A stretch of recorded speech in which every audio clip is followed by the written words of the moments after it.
रस्सी का जादू। एक गांव में एक किसान रहता था। किसान के 3 बेटे थे और 3 बहुएं थी। किसान के पास थोड़ी बहुत जमीन थी जिसमें मेहनत करके किसान की रोजी रोटी चलती थी। एक साल सूखे के कारण फसल नहीं हुई। किसान ने सोचा शहर में जाकर मेहनत मजदूरी करके रोटी का जुगाड़ किया जाए। किसान अपने परिवार को साथ लेकर शहर की तरफ चल दिया। दिन में जब तेज धूप हो गई तो किसान ने सोचा कुछ देर के लिए किसी पेड़ के नीचे बैठा जाए।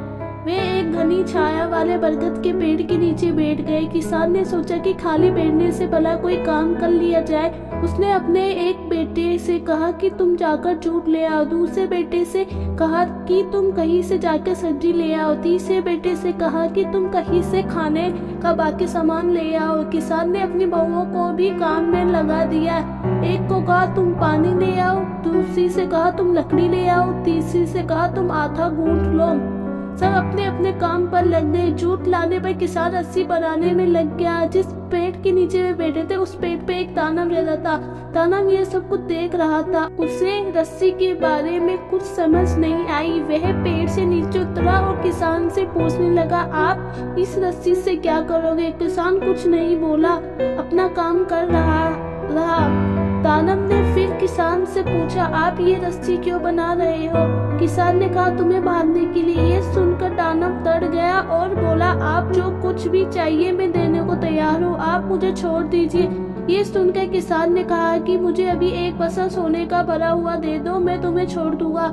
दानव ने उसी समय एक बस्ता सोने से भरा हुआ ले आया और किसान को बोला, लो ये सोने से भरा बक्सा और यहाँ से चले जाओ। किसान ने सोने का बक्सा लिया और गांव की तरफ चल दिया। किसान के दिन अच्छे कटने लगे। किसान के ठाट बाट देख उसके पड़ोसी ने इसके बारे में जानना चाहा तो किसान ने सारा किस्सा पड़ोसी को बता दिया।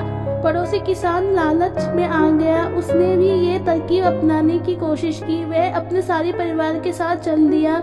उसी पेड़ के नीचे वह भी वहां जाकर बैठ गया जहाँ दानव रहता था। पड़ोसी किसान ने अपने बेटे से कहा कि तुम कहीं से जूट ले आओ। दूसरे बेटे से कहा कि तुम सब्जी ले आओ। तीसरे बेटे से कहा कि तुम खाने का बाकी सामान ले आओ।